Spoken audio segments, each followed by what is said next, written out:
you on RealAgriculture.com. We're at the NCBA convention in San Antonio, Texas. We're here with Sara Brown. Sara is the livestock and production editor with Beef Today magazine. Welcome today, Sara. Hi. Okay, Sara, let's talk a little bit about some of the key issues or important issues that are happening right now in the beef sector in the United States. Well, the economies have a dramatic effect on beef demand. We have a lot of opportunity as economies start to grow again to really grow our export markets and reach more consumers for the nutritious beef product that we raise and market. So has the struggle really been in kind of that middle meat section, trying to get those more expensive cuts out the door through the restaurant trade? Has that kind of been the real struggle? That has. Consumers, you know, we have a lot of trade, a lot of employment challenges to overcome, and as soon as some of those jobs start returning, we'll start to see some of those medium and high price cuts come available again and start moving through the meat system. So has beef struggled a little bit more in comparison to some of the other proteins, or has it been a struggle for everybody? It's been a struggle for everyone, no doubt about it. Beef is definitely a luxury product for some households, and we want to see everyone have the access to that nutrition product and get beef back into people's freezers and back onto their plate. Okay, so what's another one of the key issues, Sara? Today we've heard a lot about government regulations.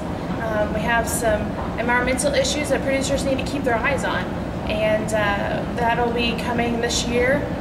We've had a lot of change going on in the government in the past few months and really the past few days. So producers need to keep their eye on what's happening in Washington and keep their eye on what producers are saying in response to that, and just keep informed on the basic issues of agriculture.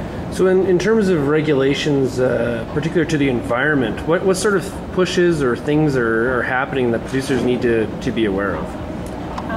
The Clean Water Act has really opened a lot of concern for some people.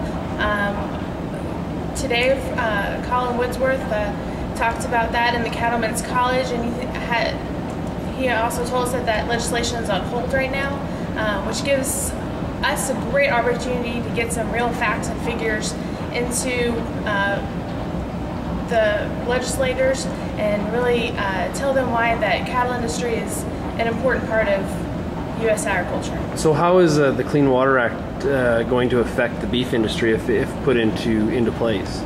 What the Clean Water Act is really going to do is remove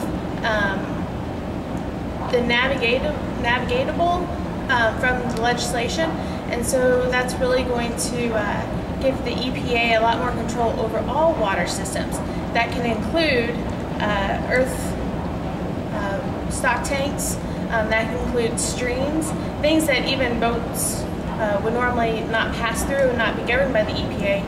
It would give them a lot more control over all of the water available to water cattle. Wow, so that would hugely affect ranches all over the place. It could, and it could affect a wide variety of ranches, whether you're in the western areas in Texas or even in the Midwest.